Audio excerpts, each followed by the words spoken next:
It's time for the Alien Conspiracy Podcast. We are your hosts, Agent ETA, Agent Ether, and Agent Anderson. Come along as we examine UFO sightings, conspiracies, and all things strange.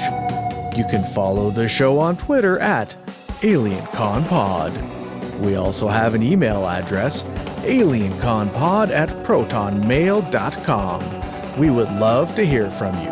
And don't forget to check out all of our other stuff. Links in the description. Look for Linktree. Everything's there. This week's episode, the Lubbock Lights.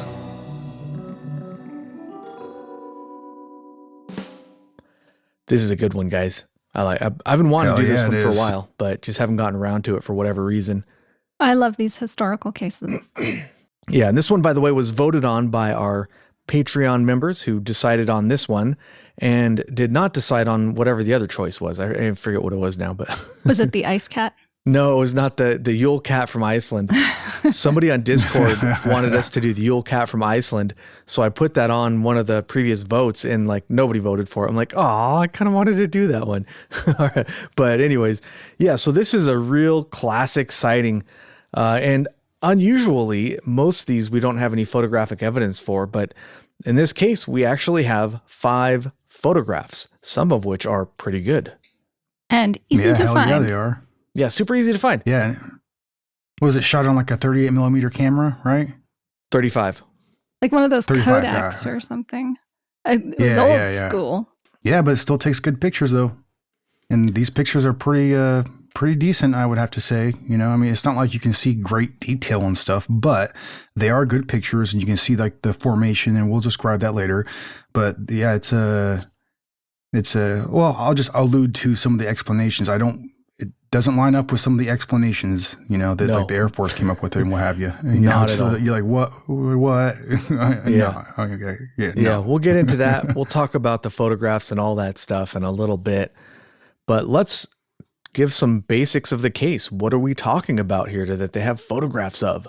So we're talking about a case that happened in August and September 1951. And there are some similar sightings before and after those months, up through November by some accounts. But the main event happened August and September. Now, for these months, just out of curiosity, I looked, and Project Blue Book has, on Fold 3 anyways, there are 166 records for August and 425 for September. So things were heating up in September. Wow. Now, there were plenty of months that had way more than that, but it's more than some of the surrounding months, that's for sure. That's a decent number of cases. So It's a lot. Yeah. This we're talking about is Lubbock, Texas. And that's sort of like in the north, central north part-ish of Texas, I guess. Texas is so big, it's kind of hard to describe where it is, but it's in sort of the northern part of Texas. It's supposed to be pretty big. I don't know how big it was back in the 50s, but now it's pretty populous. Yeah. Mm-hmm. But they don't have, I looked for a museum, I looked for parades, celebration. They don't have anything. I didn't see anything. I was really disappointed. Oh, yeah. Well, the only one celebration that I've seen is from Texas Tech University. They have like a music festival every year that's called like the Lubbock Lights. Oh, really? That's cool. Yeah. All right. So the sighting made national and even international news, particularly when the photos came out. Those hit the press as hard. Newspapers, magazines. It was kind of a phenomenon back then. Like people were pretty excited about it. All right, so the first sighting that's generally the first sighting, not necessarily the first one you can find, but the first one that is associated with the Lubbock Lights event was by 3 college professors from Texas Technological College on August 25th, 1951 at 9 p.m. The 3 guys were A.G. Oberg, a chemical engineer, W.L. Ducker, a petroleum engineer, and W.I. Robinson, a geologist.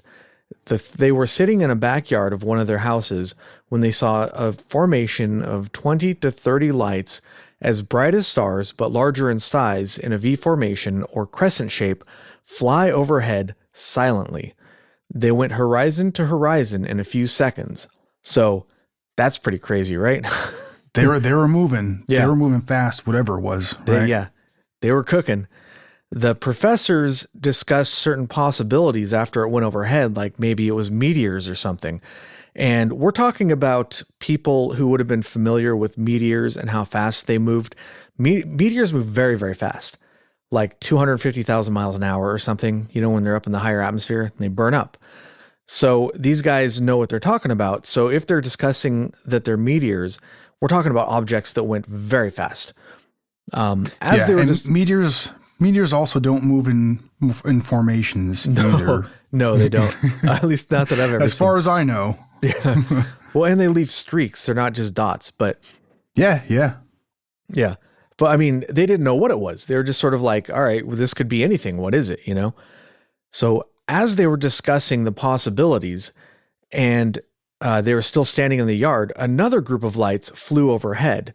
Now, the second time, they were a little more prepared for it. It didn't take them by surprise as much. And they estimated that the lights moved through about 30 degrees in 1 second. So 30 arc degrees or whatever. So 30 degrees of the sky, which if you think about the square, like the corner of a square is 90 degrees. Half of that would be, if you draw a line bisecting that would be 45 degrees. And then a little bit less than that is 30 degrees. So imagine that in the sky going past that much sky in 1 second. That's a lot. So these things were cooking. They reported the sighting to the local newspaper, the Lubbock Avalanche Journal. That's a strange name for a newspaper. I kind of enjoyed that. And they also checked with the Air Force. The Air Force said that they didn't have anything in the area. That doesn't necessarily mean anything, because if a civilian calls up the Air Force and is like, hey, where's your jets at? The Air Force is going to be like, we're not telling, we don't have any jets. What are you talking about? And depending on, who they talk to, they might just get like a roundabout answer like that. That's just like oh no, I don't know what you're talking about. Nothing, Yeah. I mean, maybe it's just because it could be because they're covering up something, but it could also be because they just don't want to talk to them. Like they're just like, I don't want to deal with this. No, we had nothing there, I mean, how easy would it be if you're like a Russian operative and you just call up an Air Force base and go, hey, where are you guys' planes at? And they're like, oh, okay, we got this on the runway and that. I'm like, all right, cool. Well, hey, let me tell you everything we're doing right now. Yeah. So, there were other witnesses that night who said that they saw things like peculiar flashing lights moving around. And so that was the first event. And it's notable because this is not just some random person out in the middle of nowhere on their farm by themselves. We had 3 witnesses who are scientists. And, if you've ever heard scientists talk about UFOs, they're not buying it. They're generally not into it. Typically, yeah. Most scientists are like, what? Nah, that's not real, kind of a thing. But these people saw it, and they're like, I don't know what that is, Yeah, and that's kind of the crazy thing about it is like they saw the first sighting, and then I'm sure I would have loved to be a fly on the wall for that conversation, you know what I mean? And then also while they saw the second sighting, you're like they're already talking about it and they see it again. They're like, well, shit. Yeah. And then the status that they had also makes them, in my opinion, a more credible witness as well. Because you would think that their thought process is going to be more analytical. You know what I mean? Right. Now that I think about it, I wonder how they knew each other. They all worked at the same school. Oh, okay. Yeah. Because he was a petroleum engineer. One of them was a petroleum engineer.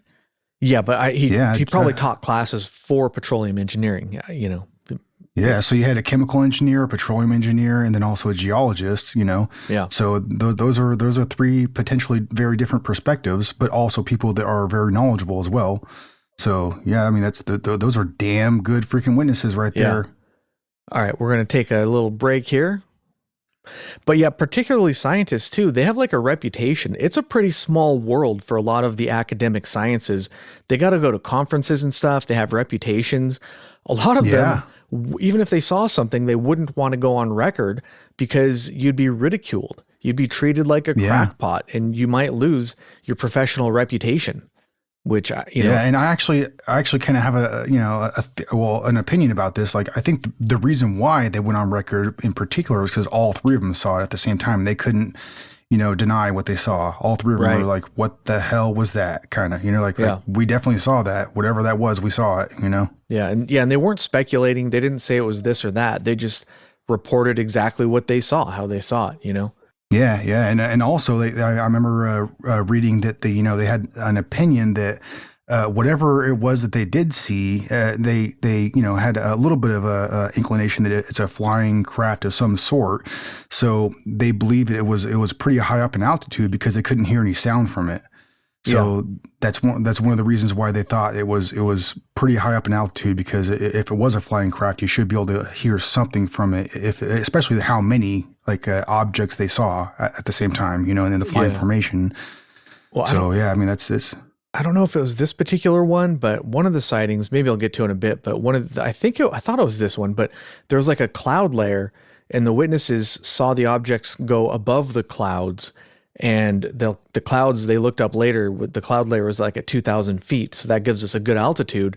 And he used that to estimate the speed. Yeah, I'm pretty sure I took notes on that. So we'll get to that in a minute. But so the next event was on August 30th, when a freshman at Texas Tech named Carl Hart observed 18 to 20 lights in a V formation flying overhead. And he thought to himself, at least this is how I imagine it went, he thought to himself, well, that's not normal. Let me go get my camera in case that happens again. Well, that ain't right. Yeah. So he grabbed his 35 millimeter Kodak and went to his backyard and just kind of hung out to see if he could see them again. He saw 2 more groups that night and was able to get 5 total pictures. He took those pictures to the newspaper because at this point, I don't know the exact dates of the articles. I should have looked that up. But I imagine at this point, there was probably already an article in the paper because the professors reported it. And it was probably like a local thing. A lot of people had seen it by this point, and I'm sure the community, like everybody was on edge kind of looking for these things. So he was probably surprised to see them. It's like if somebody says, hey, I saw a Bigfoot in my backyard. You're like, bullshit. And then you're like, at night, you're kind of like, I'm just going to peek out my window just in case. And you actually see it there. You'd be like, what?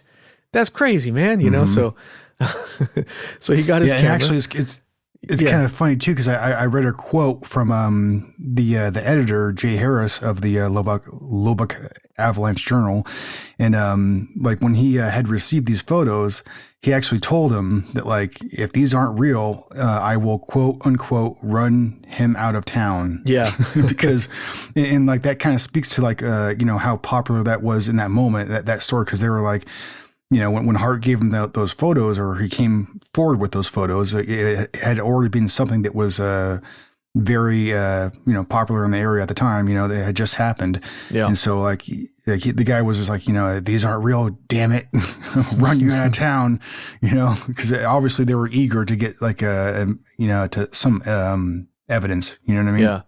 Well, and they also paid him for it. I found they paid him $10. $10. For the photos. Yeah. Which back then, that was probably like $1 million. I don't know. $1 million. Yeah, something maybe like not that. Quite. Yeah. Okay, 500,000, whatever, close enough.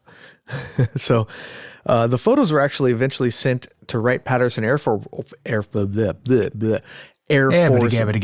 Yeah, gabbity. The photos were eventually sent to Wright-Patterson Air Force Base and analyzed. And you can actually find this analysis in the Project Blue Book files, which that file is pretty, I think it's like over 100 pages. I'll probably go over it in detail for like a bonus episode on Patreon, but it's just too much to go over right now for our purposes. So the public conclusion, what they told the public was the photos were never proven to be a hoax, but neither were they proven to be genuine. And that's a quote from Ruppelt, the head of Project Blue Book at the time. So he's saying, well, we can't prove that they're fake, but we can't prove we tried to real either. Yeah. We tried our best to make sure that they're, And I think what he means by proven to be genuine is that they were actually a UFO. Yeah.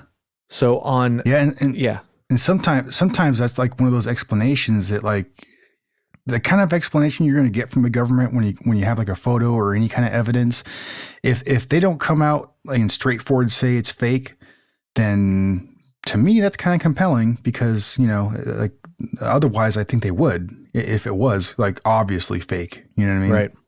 Well, and we've talked about it before, but Ruppelt was probably the only head of Project Blue Book that was doing some sort of investigative activity. Like he actually was trying to, he played the middle.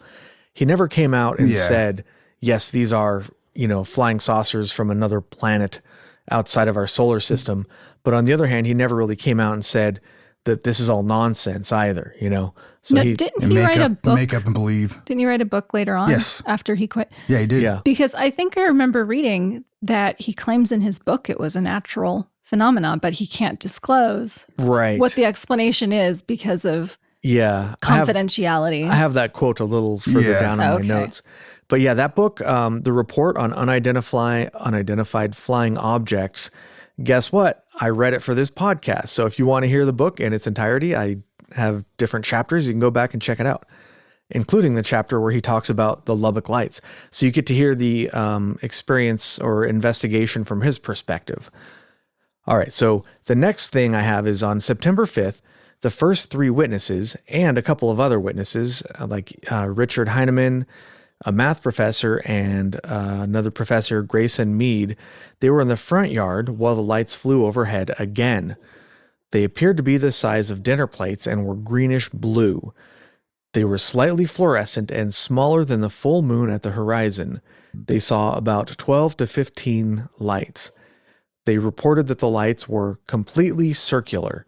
And here's a quote. It says, one of them said, it gave all of us an extremely eerie feeling. Mead said that they could not be birds. They went over so fast that we wished we had a better look at them. And one of the professors saw the lights. Okay, this is the one. He saw them flying above a cloud at 2,000 feet because I think he looked it up later. He could tell, how high it was because it was above the clouds. And he calculated an approximate speed of 600 miles an hour. Now, there are some birds that fly 600 miles an hour. No, just kidding. There aren't. I was going to say, what? Yeah. What birds are you talking about, sir? What the hell? No, that's like the speed of sound, give or take, I forgot the exact number of the speed of sound. It changes with density anyways, but it's in the ballpark. That's about Mach 1, give or take. Other witnesses reported seeing huge, silent flying wings moving over the city around this time. Now, the Air Force did have some flying wings at the time, for example, the Northrop YB-49, but they were far from silent. All the witnesses in this event reported that the UFOs were silent, and some of them said it was flying low. Some reported seeing an actual craft. But, the YB-49, if that was flying at like 2,000 feet, you would hear it, it would be. Yeah. Well, and also, how many of those do you think were around at the time? Not this many, you know what I mean? For an experimental aircraft like that, do you think they had because some of the reports that they're talking about 18, 20 lights in the sky, sometimes a little bit more, but around there. So how many of these experimental craft do you think were around if it was, you know what I mean? Yeah. And do you think an experimental craft is going to have lights on it that will make itself so obvious? No, it wouldn't. In my opinion, no. Why would you? Because it's experimental. It's something that you don't want to give it away. The presence of necessarily because you're working on it. You're trying to, it's a secret. You know what I mean? Yeah. Well, and experimental craft, they don't just fly them over populated areas. That would be silly. They're trying to keep them secret. They do their experiments in very specific areas, so it's out of the view of the public. Yeah. But all right. So also about why I don't think it was the military's, because they knew exactly where they're, not everybody, it was compartmentalized, obviously, but as it went up the chain of command, somebody would at some point would have said, oh yeah, that was ours. But as you read through the documents, which are unclassified documents from Project Blue Book, so at the time they were classified, you can see that they clearly had no idea what these things were. Nobody anywhere, at least not that I saw, said, oh yeah, that was ours, Mm-hmm. So at some point somebody would have been able to identify it. one of the witnesses that we talked about earlier, Professor Drucker, said that he saw 12 different instances of the lights between August and November, and other witnesses saw as many as 10 different instances. So these things were being seen pretty commonly by quite a lot of people. There were, I mean, all told, there were hundreds of witnesses. Probably everybody in the area saw them at one time or other, kind of like one of those Charlie Red Star kind of deals, where everybody in the area saw it. Project Blue Book, like I said, investigated this, and it's they concluded that the official conclusion, I guess, was that the witnesses had seen groups of plovers flying overhead, because so plovers are a bird with like their bellies are like very, very white and reflective. And I guess they had... And also oily, I guess, for some reason. Yeah. I remember reading that too. Like they said that like one of the reasons why they thought it was the plovers was because it has a oily underbelly, and that is it's one of the, it'll reflect light easily, I guess. Yeah. So yeah, and also I think I don't know if you were about to mention this or not. I'm sorry if I'm stealing your thunder here, but no, go for it. There was a lot of street lights that had recently been installed in the area, and that was one of the explanations. Is like, oh, these new street lights that they had installed are shining light upwards, I guess, for some reason, even though they are not. They're pointed towards the ground. And so I don't know how that works, but at any rate, like they said like the light was reflecting off of the breasts of these birds, and that was what was causing the formations of lights or what have you. And like obviously, and we already alluded to this, because how fast some of these formations were moving, especially by the explanation of these professors and stuff that saw it originally. I don't know how it could be birds, right? You know what I mean? And how bright that they described some of these objects as well. They said it was like brighter than the stars in the sky. And like I just don't see it how that could be a possibility if they're birds. Now I'm not willing to say that it's not possible for light to refract off of a bird in the right situation, what have you. But those birds, if it was a bird formation, they wouldn't be traveling that high in the sky or that fast. Yeah. So to me, that sounds like a very bullshit explanation. Yeah. Yeah, I don't accept that in any way, shape, or form, to be honest. Well, and the devil is in the details like that. At first, when I read about that, I guess that kind of makes sense, was my reaction. But then when I thought about it, I had the exact same reaction you did, which was, wait a minute. Birds do fly in V formations and stuff, or U formations, or something in between, whatever, But street lights are pointed at the street. They don't install them pointing upwards. It's like, and also even if they're still pointing at obviously they're pointing at the streets, but even like if the light was refracting off of like like the ground or whatever, it's still, how could it be that bright? As what has been described? I mean, I don't see it. I just don't see it. Or traveling that fast. Yeah. Well, absolutely. Yeah. Also, there's a couple of problems with the plover explanation. Is that, first of all, they have about a 1 foot wingspan. Apparently, that's what I found online, and that's a small bird. That's like a little bird. Like that's their wingspan when their wings are open. So these are little tiny guys. There are smaller birds out there, but these aren't big boys. They couldn't make something that big in the sky. So plover is just completely right out. It was also proposed that it could have been ducks. Oh yeah, plovers are also right out because they don't fly in groups of 30. They fly in groups of like 3 or 5 or something. Never more than that. Oh, really? That. Okay. Yeah. So they're right out. Ducks are, they went, okay, well, plovers are stupid, so maybe it could be ducks. Like, and it's just, have you ever seen birds flying overhead, like a formation of birds? You can, sure. They don't just travel in a straight line like an airplane. They wiggle up and down a little bit because they're like moving their wings around and stuff, right? Like this is not at all what the witnesses described, And they're usually not in perfect formation. You got that one straggler, or that one dumbass who's flying in the middle. Yeah. Yeah. Well, and also you look at the pictures that Carl Hart took, And that's not what I'm seeing in those pictures. You know what I mean? You don't see stragglers. If it was light refracting off of the bottom of a bird, you would expect to see those stragglers or those, the unperfect formation. You know what I mean? Mm-hmm. But what I see is a very uniform formation in those pictures. So that explanation to me, like I said, is complete and utter bullshit in my opinion. Well, in order for the birds to fly this quickly, they'd have to be very, very close to the ground. And if they were that close to the ground, you would be able to easily tell that they were birds.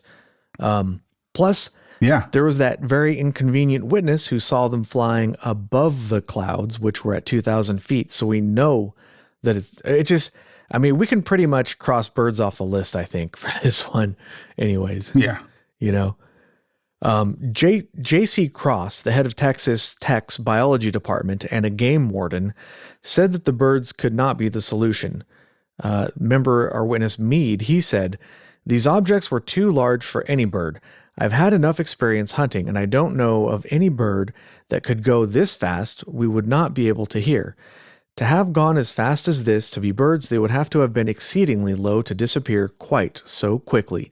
So, even the witnesses came out after the bird explanation was proposed. Some of the witnesses came out, and even like this warden guy came out, and they're like, "Nah, dude, this is ridiculous." So I wanted to throw that quote in there because, it's not just us speculating. Some of the witnesses who saw this stuff definitively said, no, it was not birds. Now, the chief photographer for the Lubbock Avalanche, William Hams, that's a great name, by the way. I love that name. Bill Hams. It sounds like something out of a movie. What kind of movie? Exactly. So, he actually experimented with this idea, and he took nighttime photographs of birds flying over the streetlights, and he was not able to replicate Hart's photos.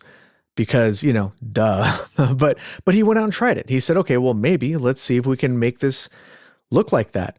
And the birds were not that bright in the pictures. They were not that bright at all because, the lights are pointed down. Because they're birds. Yeah. Birds are not self-luminous. Yeah. So here's a quote from Ruppelt's book that Agent Ether was referring to earlier. "They were not birds, refracted light, or spaceships. They were positively identified as a very commonplace and easily explainable natural phenomenon. It is very unfortunate that I can't divulge exactly the way the answer was found because it is an interesting story. I promised the man complete anonymity, but he fully convinced me that he had the answer, and after having heard hundreds of explanations of UFOs, I don't convince easily." It's like, all right, well, hey, I got the answer. I can't tell you what it is, but trust me, it's a good one. Okay, sure, buddy, sure. Bullshit. Yeah. I think I might smell how does he say it? Whatever. Smell a little bit. Yeah, that's one of those things where it's like, I think I smell shite. Yeah.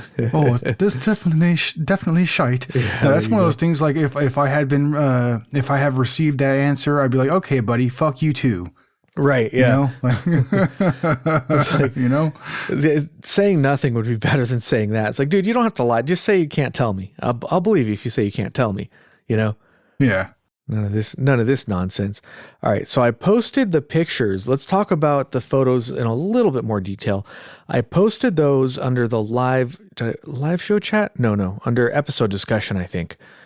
Let's see. Make sure. Okay. Let me double check that. See, on Discord under episode discussion, I posted, this is from Project Blue Book, although I didn't get it from Fold 3. I got it from a different website. But these are numbered ABCD, lettered ABCD. But there's actually a fifth photo, but the fifth photo isn't that good. It's not that useful. It's kind of messy looking. It's very, very streaked. It looks like he was, his hands were shaking or something when he took it. So the first photo, labeled photo A, you can see it looks like the lines are blurred as if the photographer was moving the camera, or maybe the action of pushing the button on the camera or something. But it's the lines are like kind of streaked a little bit, and you can see to top right of the photograph, there's another line or streak that they put an arrow next to it when they're analyzing it or something. But another thing that is actually very useful for this photograph is if you look at the photograph, all the photographs, there are a bunch of dots, and you're like, okay, are those dots stars? It's kind of hard to tell. But if you look at this photograph number A, none of the dots, or at least most of the dots, are not streaked. A couple of the dots are streaked, but a lot of them are not. And that tells you that those dots are probably some sort of damage to the film negative, or some sort of scratching or something that happened during handling the photographs. And they're not actually, stars or something in the picture. So that's pretty useful. The second photograph, now this is the good one right here. This is the one, if you Google it, this is the one you'll see. It looks like it's the same object as in photograph A, but instead of being streaked, it's actually still. Now you have that same, what looks like an orb to the top right, and then you have this V formation. And if you look very, very carefully, it looks like you can actually see the outline of a craft. What do you guys think? I did not see the outline of a craft. I looked. I wanted to, but I just saw lights.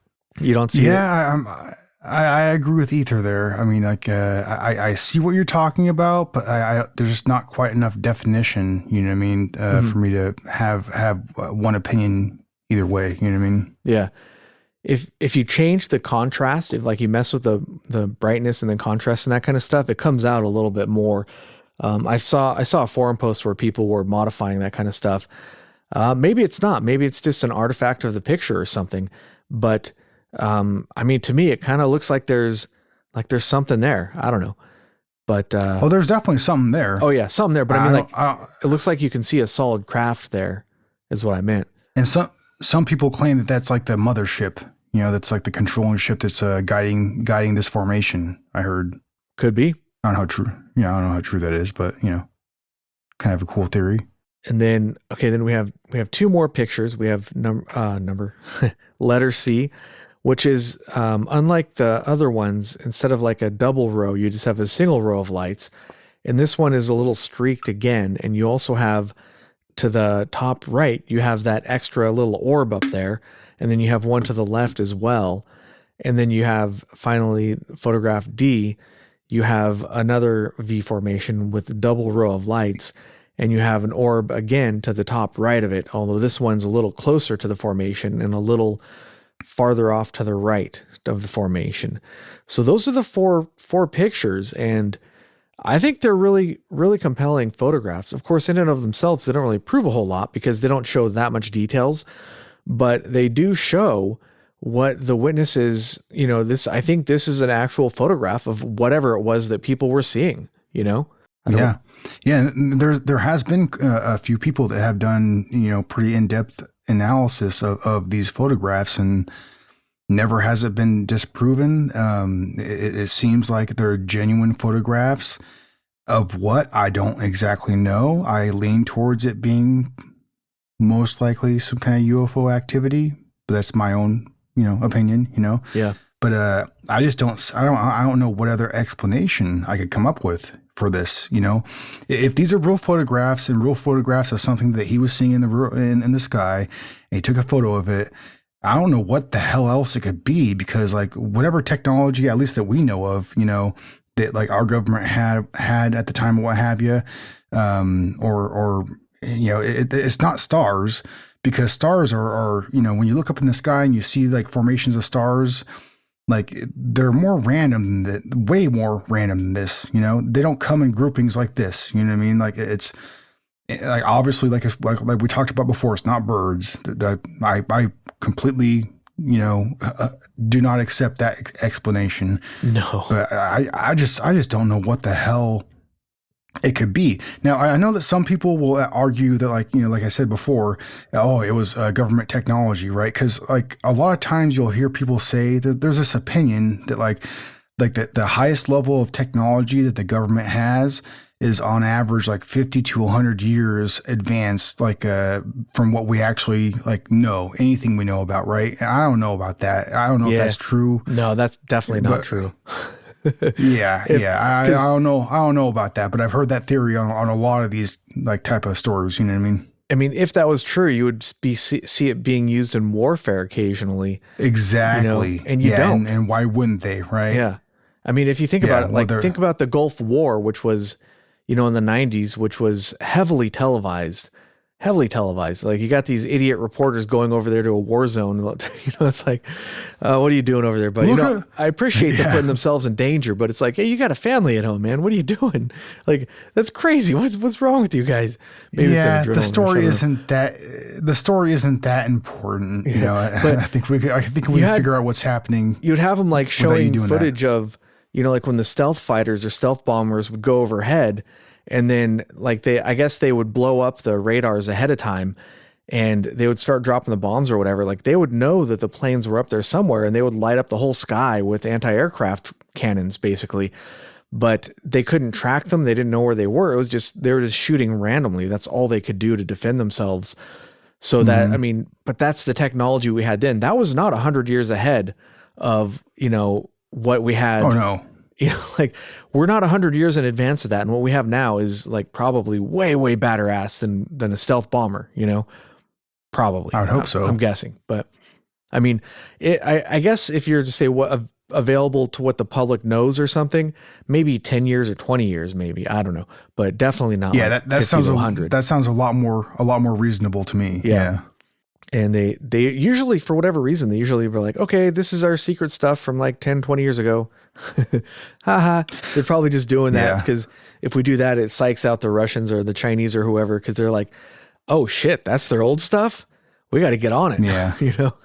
Well, and like I had said before too, in 1951,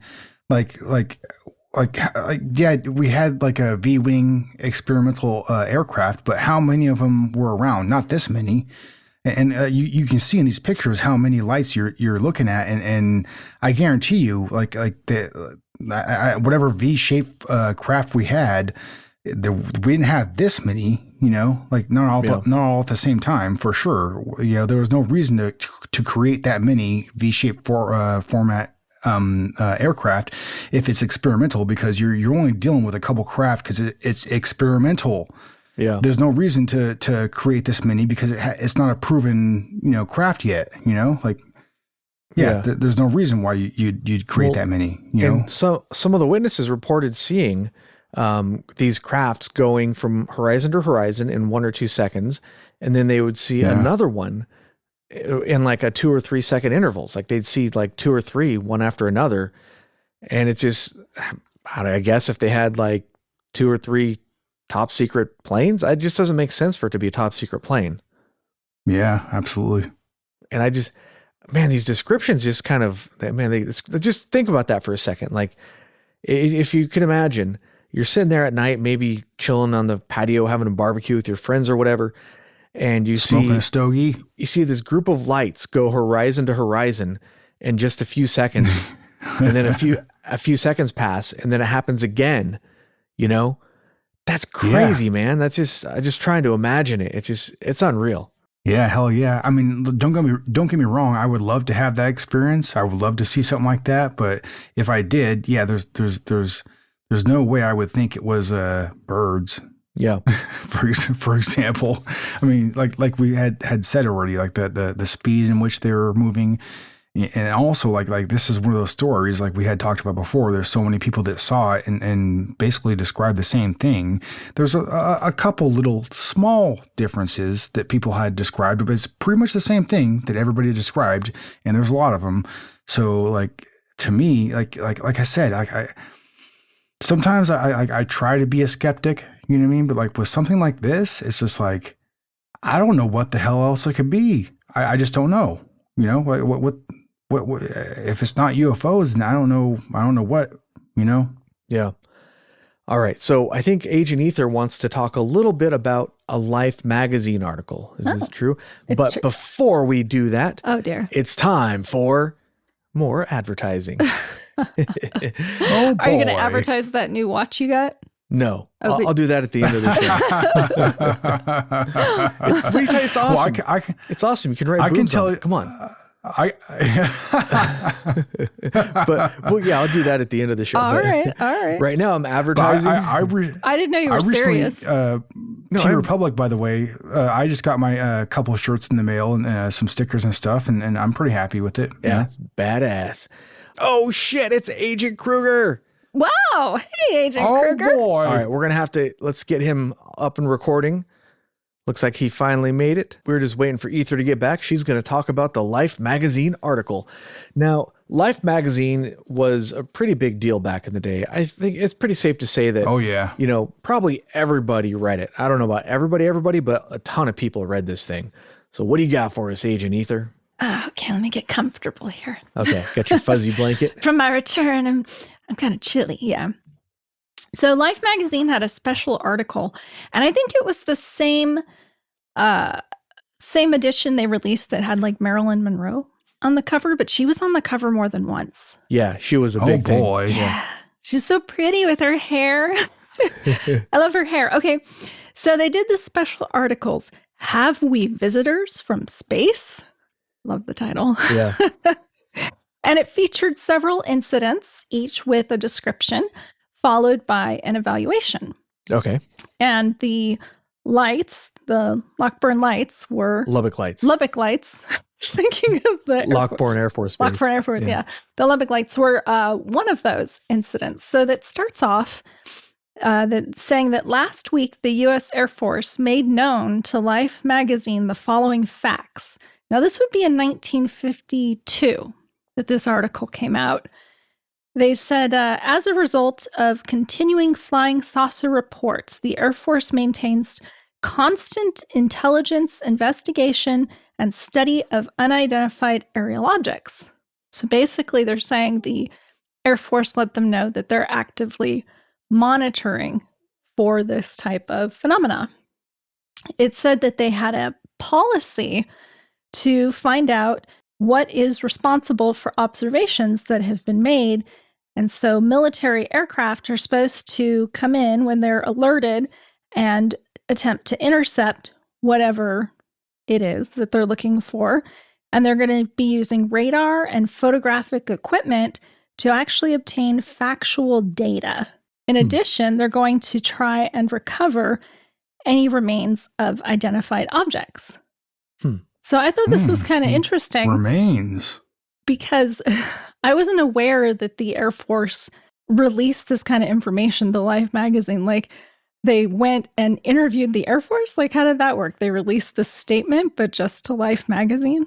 Yeah, that's kind of weird. Yeah, it's kind of weird. And it's also strange because they're, on one hand, they're saying, it's nothing, don't worry about it. But then they release statements like this that kind of make you wonder, like, what did whoever released that statement, did they not get the memo that that it's all just swamp gas and weather balloons? They didn't get that memo, Well, to me, it's kind of like, what mind games are they trying to play? You know what I mean?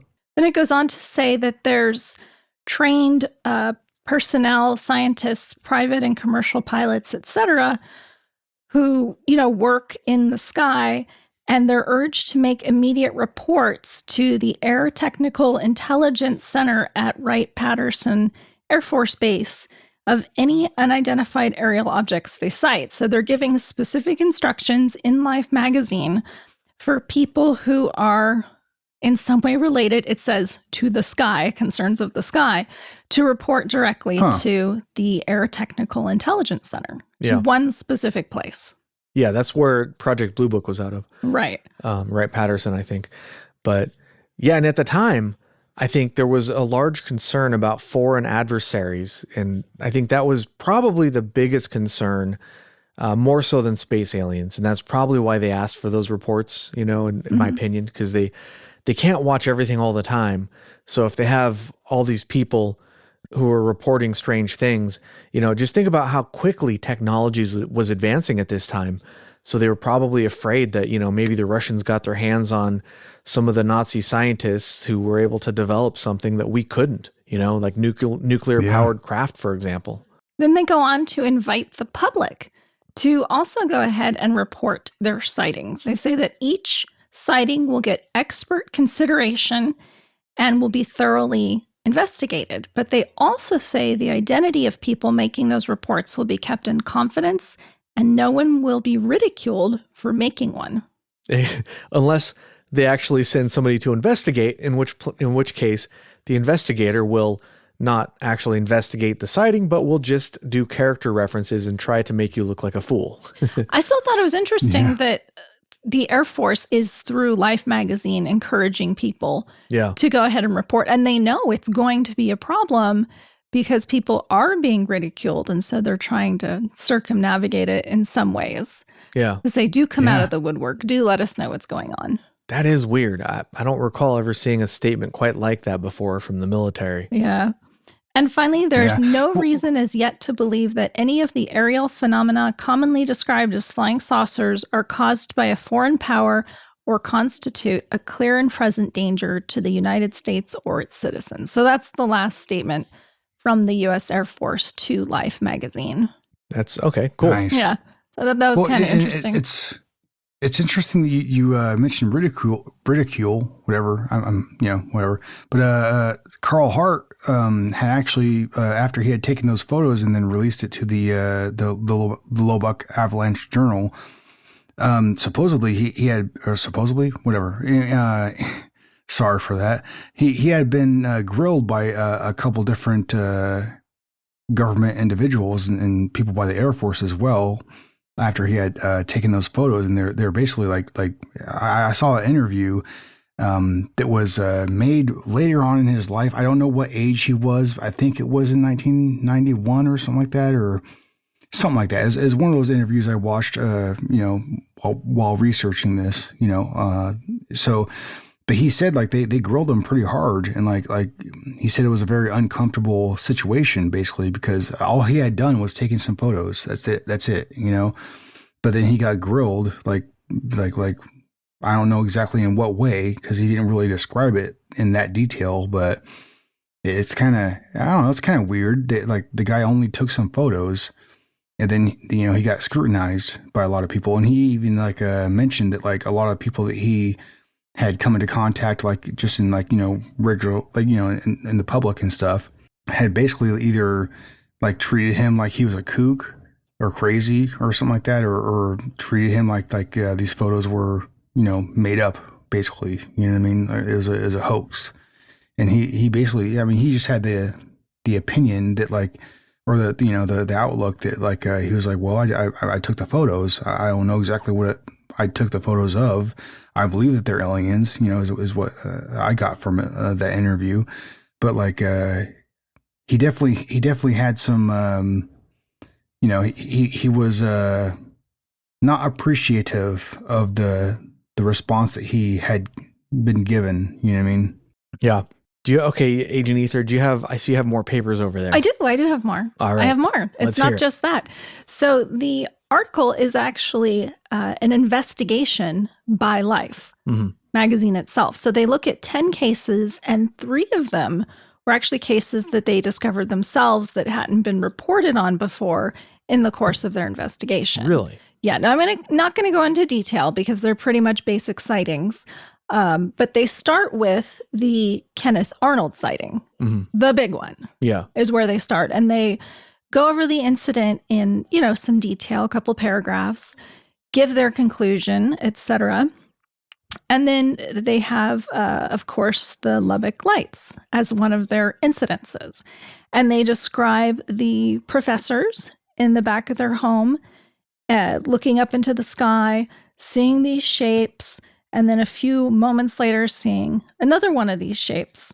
And they present the photographs in Life magazine with different captions. Let's see. Was one of the captions not a UFO? No. The caption was something like one of them was, "The Lubbock Lights flying in formation are considered by the Air Force the most unexplainable phenomena yet observed. These photographs were made at Lubbock, Texas on August 30th, 1951 by Carl Hart, Jr. Scientists say the lights were not natural objects and they traveled too fast and too soundlessly for known machines." And then it says depicts 3 photos of symmetrical boomerang-shaped double row of lights. That's what's in Right. the pictures. Yeah. And then it has a third picture as well. Carl Hart, the 18-year-old student, photographed the Lubbock Lights with a Kodak 35. And then they go ahead and evaluate. They give this 1-paragraph explanation.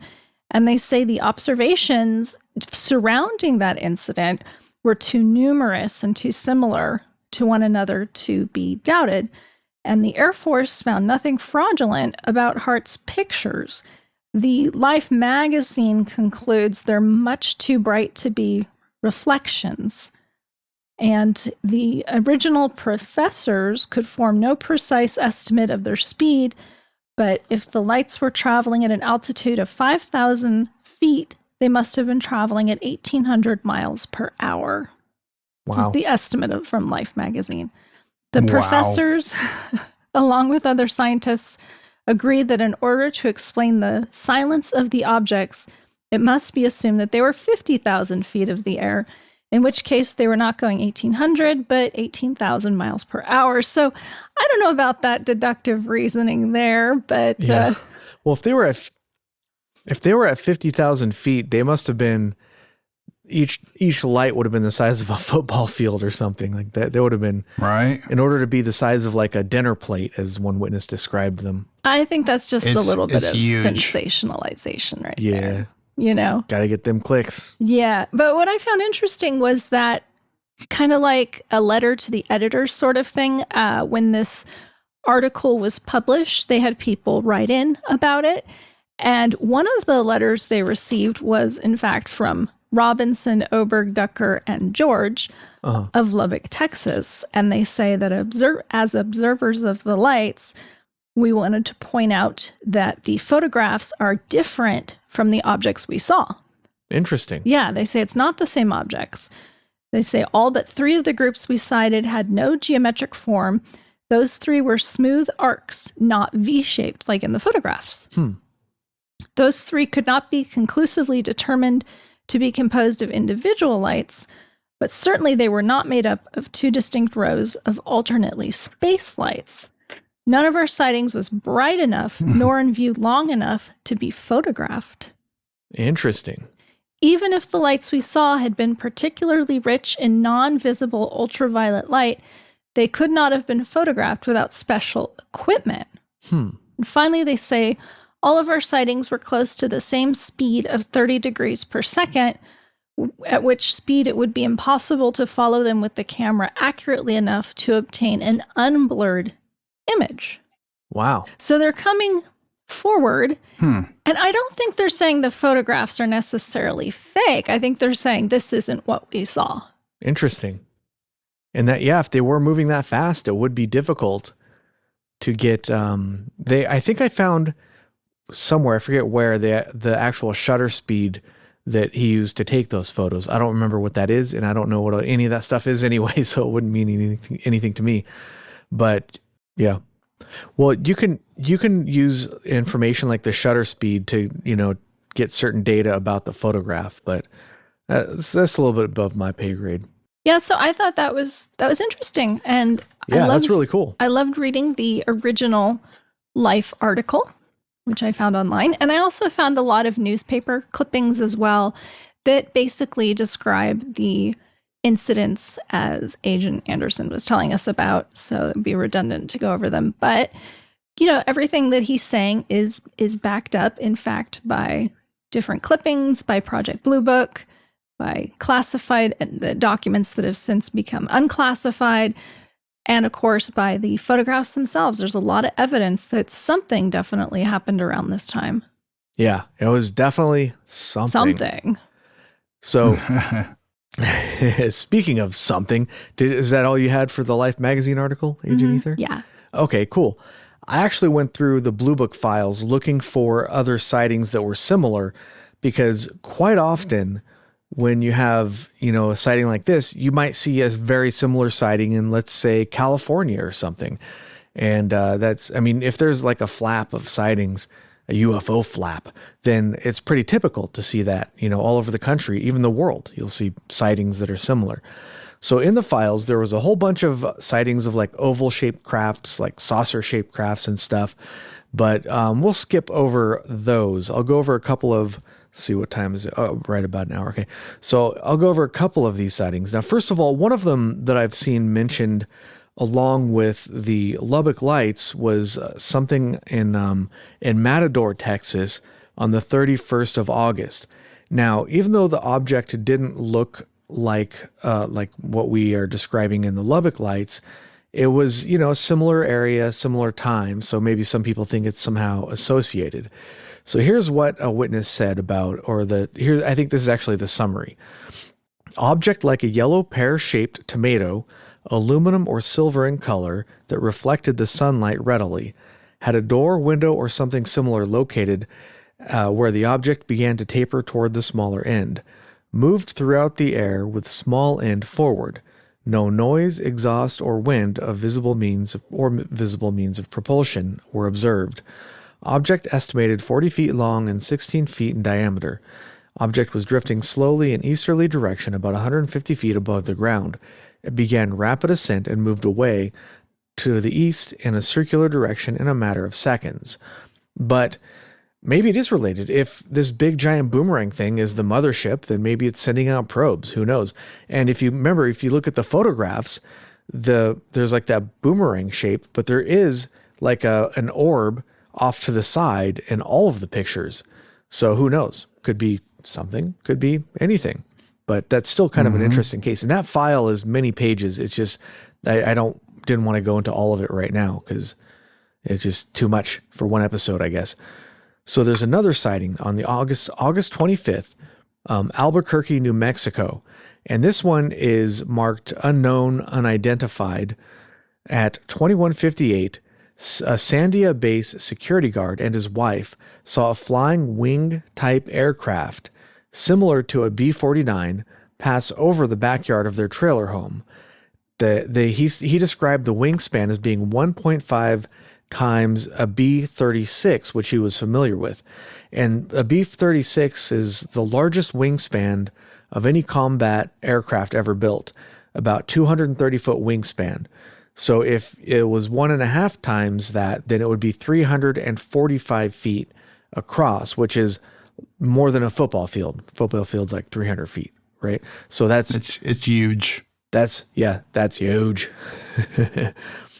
And he estimated the altitude of being 800 to 1,000 feet. And for an airplane, that's pretty dang low. Remember, like if you're in a jumbo jet cruising from, somewhere to somewhere, you're going to be flying like 30 to 50,000 feet, 50,000 feet. So if you see an airplane at 100 feet or 1,000 feet, that's like really, really low. Yeah. Doesn't make no sense. Yep. No sound at all from the object. And it was twilight, so it was kind of dark out, so he couldn't tell the color of the craft, but he did see dark cordwise stripes on the underside of the wings, so going like sort of front to back. And he saw 6 to 8 pairs of soft glowing lights on the trailing edge of the wing. He estimated the speed to be 300 to 400 miles an hour. And here's a quote: "The possibility of this being a known aircraft was checked with negative results. The aircraft, the AC and W radar station, I'm guessing W stands for weather, at Kirtland Air Force Base did not observe any unusual or unidentified aircraft." And that's a quote from the file, not from the witness. So this is an unclassified document. So when that was written, that was considered like secret, and it wasn't for public viewing or public knowledge. So they checked, and it was not something of ours. It was not our aircraft. We don't know what it was. The witness was shown the photographs of the Lubbock Lights and said it looked similar. Now, a communication like a memo in the file is marked as secret, whereas the other parts of the file are generally marked as restricted, which is a lower level than secret. And on that file, you see it's stamped like priority. It has lots of stuff underlined. And looking at that, it looks like they were very, very concerned about this incident. And And some of the like for example, the description 6 to 8 brilliant mercury white lights on the trailing edge wings. That sounds a lot like what was described, in the Lubbock Lights. So that one I thought was very striking and very similar to what we saw. I would like to go over this file in more detail at some point because it's kind of a long one and there's a lot of interesting stuff. But that's just a real short summary, and it sounds an awful lot like the Lubbock Lights, I think. And there's some other ones, like on the 26th of August, Larson Air Force Base in Washington the radar tracked an object going 950 miles an hour for 6 minutes at 13,000 feet. There was one in Claremont, California, where 6 bright orange lights on September 6th in an incomplete circle, and 2 objects towards the center of the formation, flying at 10 to 12,000 feet, and 1 object following on the same course as the first objects. So that one sounds sort of similar. And there's another one on September 6th in Hollywood, California, marked other psychological, meaning they think the witness is crazy. But this one is a glowing deep red objects appeared, headed towards moon. 1 object had a flash of brilliant white light. Other object was behind moon. Ship was 3x as long as moon's diameter, disappeared by going up. It's like, all right, I don't think that's related, but it was really weird, so I wanted to mention it. So here's one from 16th of September, Marion, Ohio, marked as possibly aircraft. It was an object with a high tail, 45-degree swept back wing, long pointed nose, and painted black, coming towards pilot at a 50-degree reciprocal heading, barely escaped colliding with object, pilot at 2,800 feet altitude, heading 230 degrees. So that one is probably not related, but it does have swept back wings. There's something of a similarity there. Who knows? But I just kind of took, notation of it. Let's see. So there's one more description I'll go over, and I'm quoting the file here. On September 10th, an MP-1 radar set picked up a fast-moving, low-flying target at approximately 1110 southeast of Fort Monmouth at a range of 12,000 yards. The target appeared to approximately follow the coastline, changing its range only slightly, but changing its azimuth rapidly. The radar set was switched to full aided azimuth tracking, which is normally fast enough to track jet aircraft, but in this case was too slow to be resorted to. The target was lost in the northeast at a range of about 14,000 yards. This target also presented an unusually strong return for an aircraft being comparable on strength to that usually received from a coastal ship. The operator initially identified the target as a ship and then realized that it could not be a ship after he observed its extreme speed. And that's just a radar sighting from an 87-page report on Fort Monmouth sightings. And this one is just like, well, this was not a visual sighting, it was radar only. But this thing was moving so fast that they couldn't even track its speed on the radar. It was like in and out pretty much. It was just, they couldn't even track it. And the blip or the return was the size of like a ship, like a aircraft carrier or something. Like we're talking about huge, we're talking about a big boy. So that's another case I'd like to go over in more detail at some point, but obviously not enough time tonight. But yeah, in general, so for a lot of the other stuff in the report for the Lubbock Lights, which by the way is if you're looking for this on Fold 3, it's actually underneath of a different file. It's if the file for Lubbock Lights is found under a sighting from Orange, Virginia. And I want to do a bonus episode and go over some of that stuff. I might even have to do a 2-parter because there's just so much in the file. It's over 100 pages, but so that's more or less all I had this time for the Lubbock Lights. Any final or other thoughts, other agents? Let me view my notes. Oh, you have more notes? While Kruger is giving us his thoughts. Okay. Yeah. Yeah, it's absolutely insane. And like some of the reports that we've heard about like these Tic Tac objects or what have you that even were followed by pilots, to me it seems like if you were able to follow it or track it at all, it must have been because that whatever that object was, whoever was controlling it, whatever it was, they didn't care about you tracking it, or they were allowing you to. for some reason. Excuse me, for some reason. Yeah, well, whatever it is, I've heard theories about like those Tic Tacs possibly being like drones that are actually moving in an upward, a higher dimension than we exist in, because the way that they were moving and like how fast they're going and just like what they were doing was so unreasonable as far as like if there was any biological living entity in that they wouldn't be able to deal with the stresses involved, like what we're talking about, Yeah. So yeah, I mean I guess that's about it for the Lubbock Lights. I have no idea what it was, but it was definitely weird, Mm-hmm. All right. Well, I'll come out and say I think it was aliens. all right. Because I don't think we had the technology to produce whatever was seen, and I don't think any other country did either. So the way it wasn't birds, damn it, it was not birds or stars. It wasn't a weather balloon, and nor was it the planet Venus. So well, maybe swamp gas. For those high altitude swamps. Yeah. All right. Well, I guess that's about all we got for you this week. Thanks for listening. Keep it strained.